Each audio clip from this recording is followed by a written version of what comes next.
La Géorgie du Sud est une île froide, sauvage et inhospitalière. Pourtant, elle abrite une grande variété d'espèces sauvages.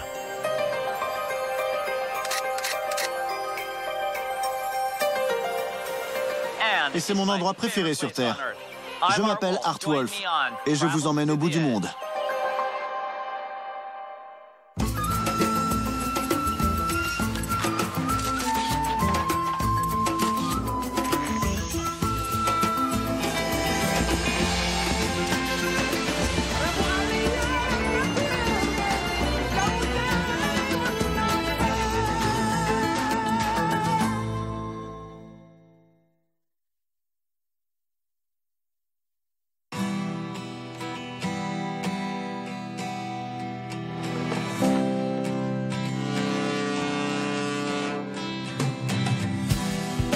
À la pointe de l'Amérique du Sud se trouve le Cap Horn.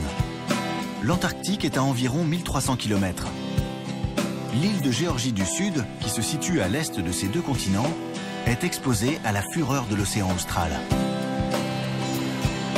Pour ce voyage, je suis accompagné d'un des plus grands spécialistes des oiseaux marins, Peter Harrison, et de l'exploratrice et naturaliste Shirley Metz. Je ne connais pas d'île plus sauvage. Seules quelques centaines de personnes ont navigué autour de cette île, car c'est un environnement hostile. Emmenez-nous ici. C'est la partie la plus sauvage de la Géorgie du Sud. On a vraiment l'impression d'être en Antarctique. Parlez-moi de cette zone. C'est ici que Shackleton a débarqué, après une traversée de 800 000 marins. Encore aujourd'hui, cette traversée en canot est un exploit. Qu'est-ce qui nous attend? 2 jours et demi à 3 jours de traversée sur l'océan le plus venteux et le plus démonté au monde.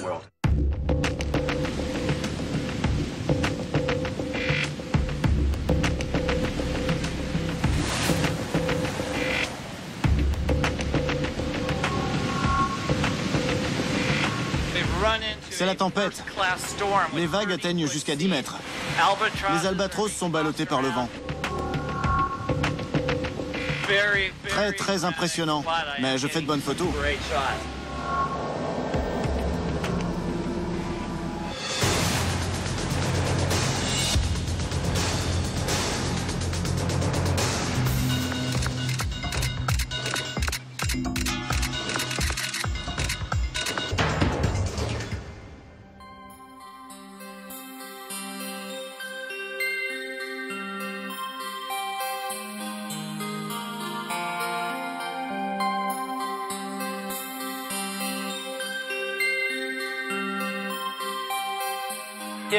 S'il existe une terre primitive, c'est bien la Géorgie du Sud, en particulier avec cette lumière. Les sons, les odeurs, les manchots, les éléphants de mer. À chaque fois, c'est un plaisir de revenir ici.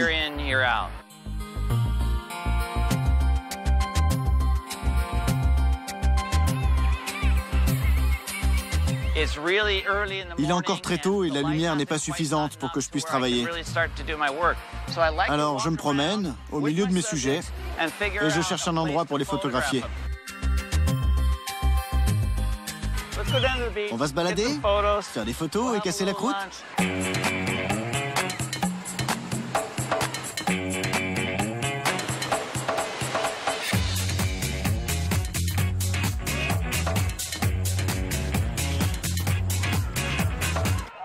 Il y a beaucoup de manchots.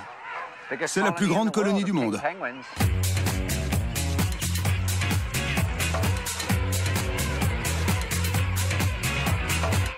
Il y a quelques années, on comptait environ 200 000 couples de manchots royaux en Géorgie du Sud.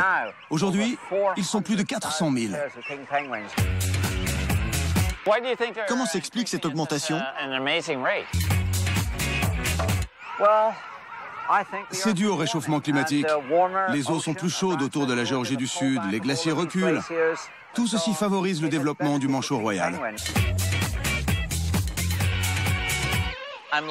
Je suis comme un gosse dans un magasin de bonbons. Je ne sais que choisir.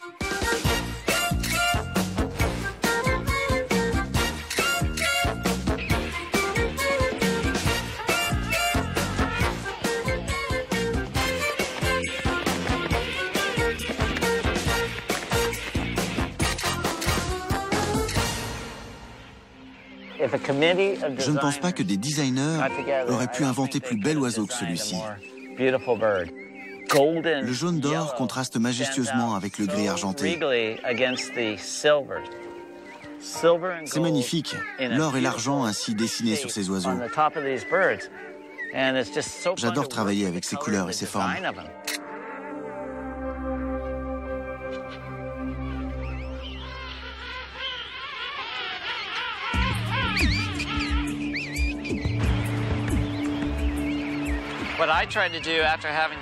Une fois que j'ai trouvé le bon endroit pour les photographier, je cherche les détails.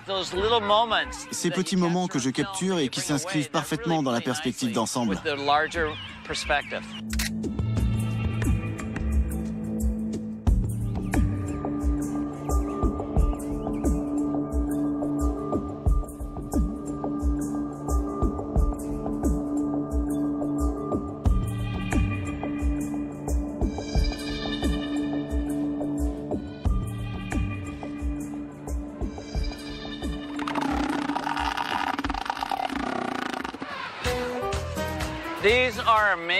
Les éléphants de mer sont vraiment étonnants. Ces énormes animaux viennent à terre pour se reposer et donner naissance à leurs petits. Ceux-là sont des adultes de taille moyenne. Ils sont incroyables. Quand ils se dressent, ils sont beaucoup plus grands que moi. Et là, ils se bagarrent.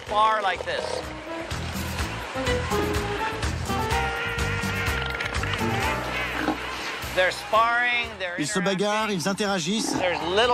Il y a des petits partout. Leurs cris sont très impressionnants. Des animaux vraiment étonnants.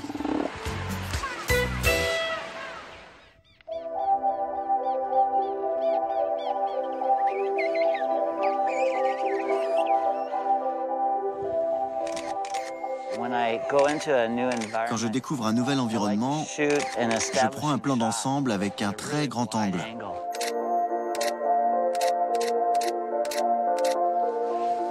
J'aime cette lumière quand le ciel est couvert. La situation est idéale. J'ai les nuages avec le ciel bleu derrière.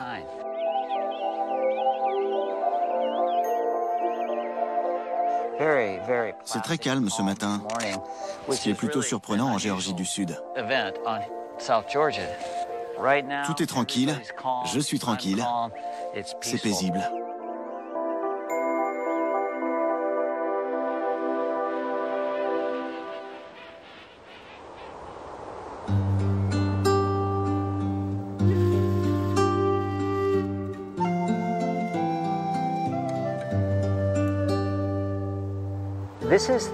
C'est la seule île au monde où vous pouvez vous asseoir au milieu des albatros sur l'heure. Peter, parlez-moi de ce grand oiseau.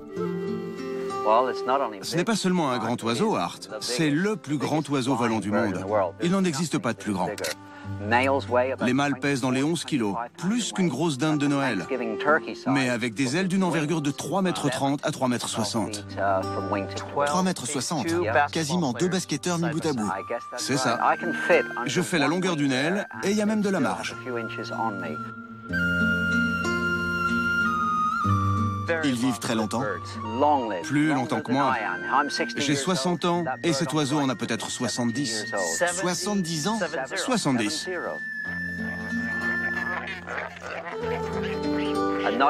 Ce n'est pas tout. Ces oiseaux peuvent voler entre 800 et 950 km en une seule journée.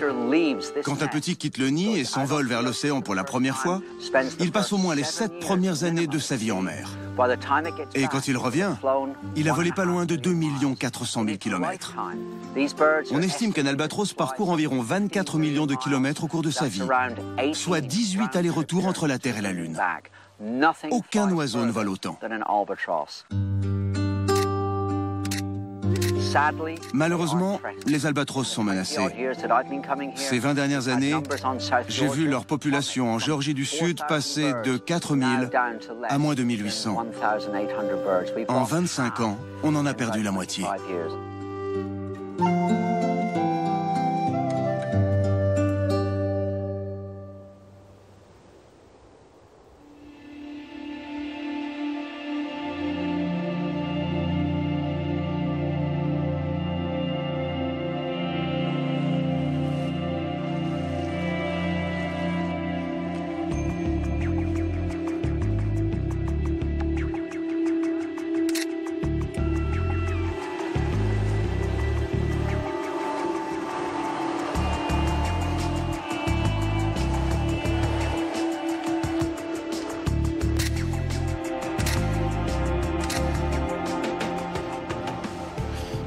Photographier l'otarie à fourrure antarctique est un défi de taille sur cette île, car cet animal est très agressif. La chasse intensive a conduit l'otarie à fourrure au bord de l'extinction au début du XXe siècle. Et on croyait qu'elle avait disparu. Depuis, la population est passée d'une trentaine d'individus à 2 millions en peu de temps. C'est un exemple de repeuplement extraordinaire. Et aujourd'hui, les otaries sont revenus en force. Leur comportement est très agressif, très territorial. Elles mordent, elles vous chargent à 30 mètres. Une fois, elles ont arraché mon trépied. Il ne faut pas les sous-estimer.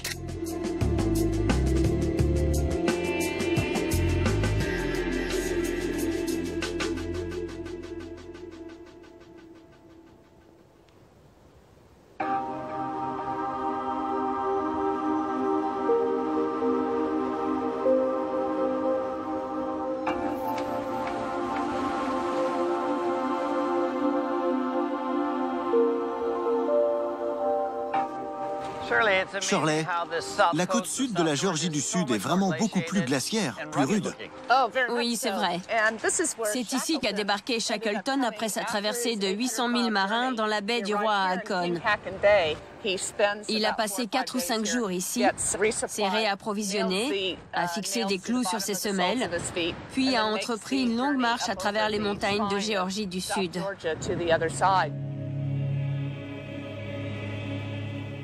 36 heures à travers les glaciers, dans ces montagnes qui n'avaient jamais été explorées, sans carte, sans ravitaillement. Alors ils ont dû tout transporter avec eux. Incroyable. Oui, je crois que cet exploit n'a jamais été reproduit. C'étaient de vrais aventuriers.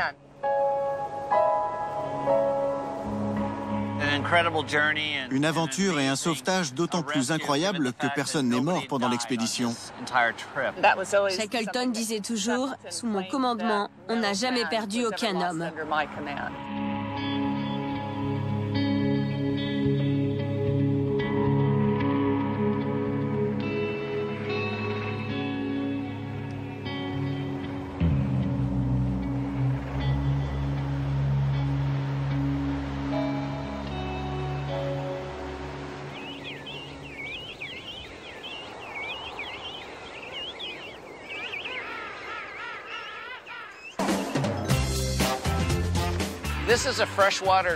Ce lac d'eau douce est issu de la fonte d'un glacier. On trouve ici des centaines de jeunes éléphants de mer qui ont dû naître il y a un mois environ. Ils se sont nourris du lait très riche de leur mère et maintenant celles-ci sont parties en mer pour reconstituer leur stock de graisse. Là, ces jeunes se bagarrent, s'amusent et profitent de cette eau très calme.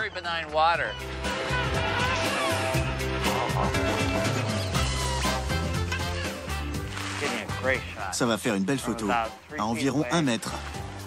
Un grand angle. Je me suis allongé pour les approcher. Ils sont plutôt curieux.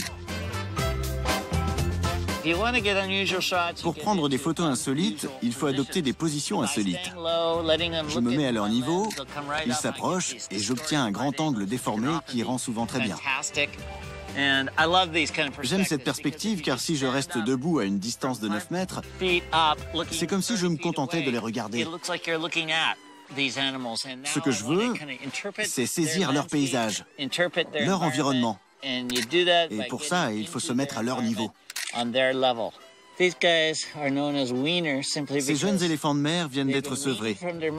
Et quand ils me voient comme ça, allongé sur la plage, ils me prennent peut-être pour leur mère. Alors ils s'approchent. J'adore cette interaction avec les animaux sauvages. Je fais attention à ne pas les toucher. Eh, ici. Oui, c'est bien, c'est bien. Joli. Il est très curieux. Il va toucher mon objectif. Pas touche. Si tu salis mon... Ah, c'est ce que je disais. Fais pas ça. Pardon? Regarde. C'est toi. Tu trouves que je ressemble à ta mère? C'est ça, superbe. Continue. C'est bien.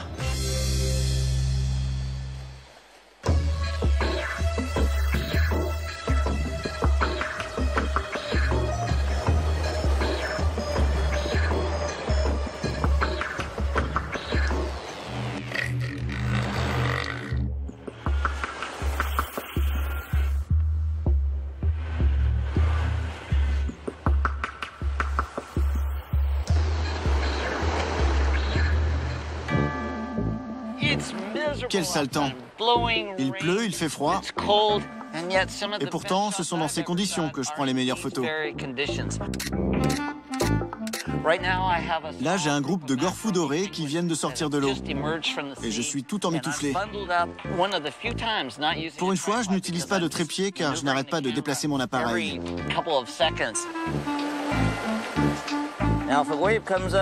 Et même si je me fais tremper par une vague, c'est pas grave, car je fais de très belles photos. C'est très joli. Il y a ce reflet dans la flaque. C'est otaries à fourrure juste derrière eux, et ils sautillent vers moi. Les voilà qui s'approchent de moi. Au revoir. Ils sont venus tout près de moi parce qu'ils ont eu peur de cet otari. Ils se soucient moins de moi que de cet otari à fourrure.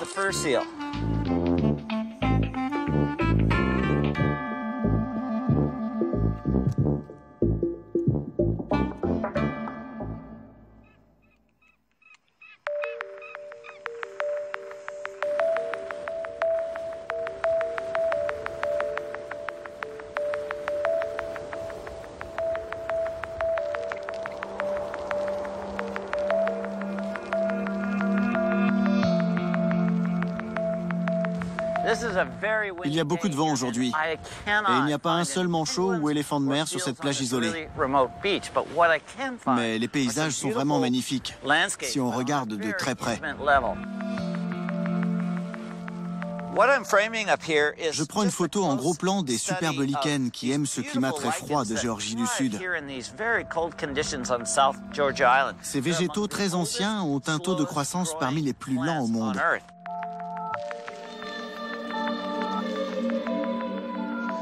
J'adore ça, c'est vraiment apaisant. Quand on photographie des animaux sauvages, on est dans l'action. Mais là, on peut se détendre. On peut s'imprégner de l'instant.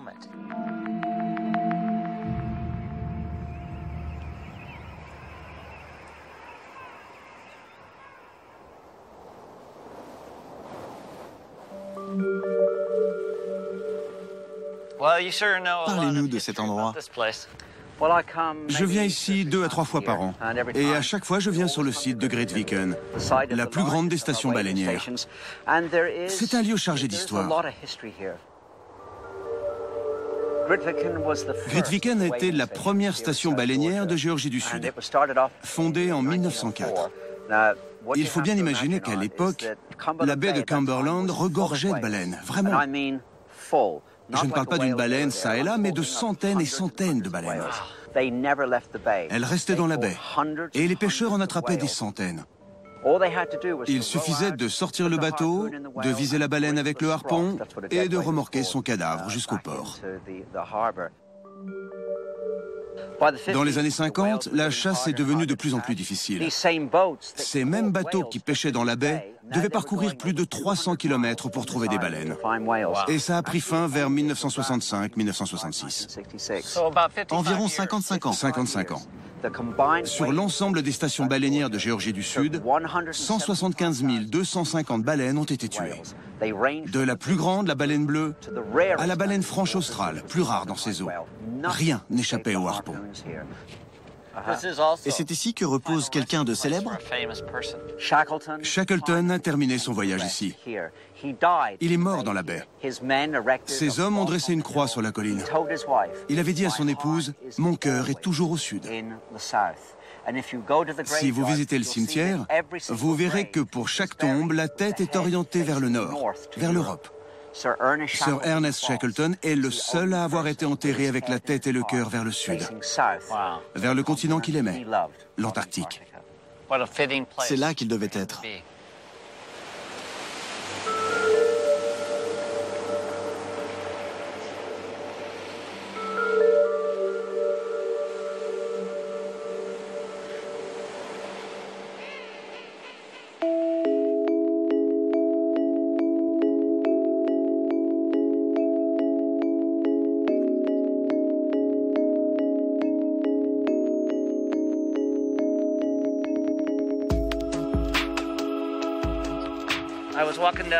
En marchant sur la plage, j'ai eu la chance de tomber sur une famille d'otaries à fourrure, des femelles et un mâle adulte. Un joli moment avec ces otaries, d'habitude très agressives.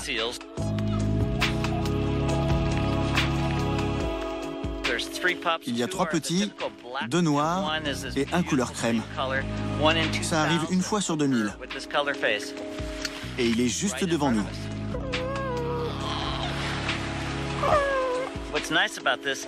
Le contraste avec ses yeux d'un noir intense est vraiment superbe. Ce qui m'intéresse surtout, c'est quand le petit s'approche de sa mère. C'est ce moment de complicité que j'immortalise avec mon appareil.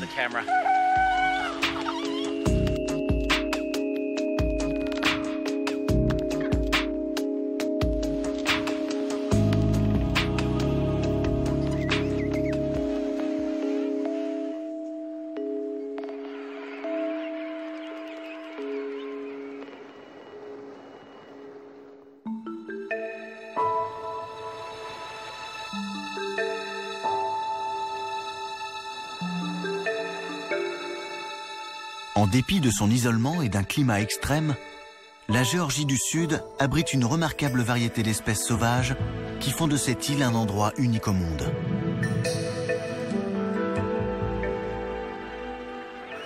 Je m'appelle Art Wolf. À bientôt pour un nouveau voyage au bout du monde.